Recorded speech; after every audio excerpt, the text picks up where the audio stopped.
দিয়ে দিছি ওইটা একটা পুরানটাই।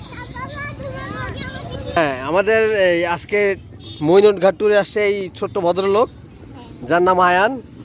বলো তোমার কেমন লাগতেছে আজকে এসে? হ্যাঁ, ওর একটা চ্যানেল আছে, ছোট্ট মানুষ, ওর চ্যানেলের নাম হচ্ছে আয়ানুল্লাহ। সবাই সাবস্ক্রাইব করবেন। যদি আমার সাবস্ক্রাইবার বেশি নাই, মাত্র 500 জন না।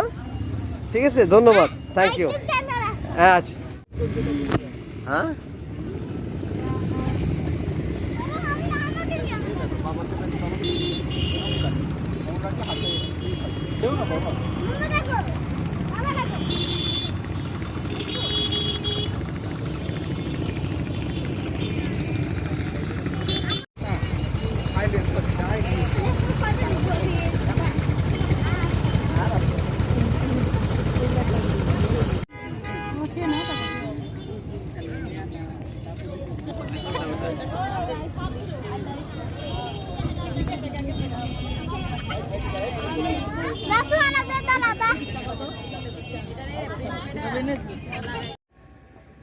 নাকমুন্ডে হইলেও কি হয়েছে, সাদা সাদা হাজা আকাশ।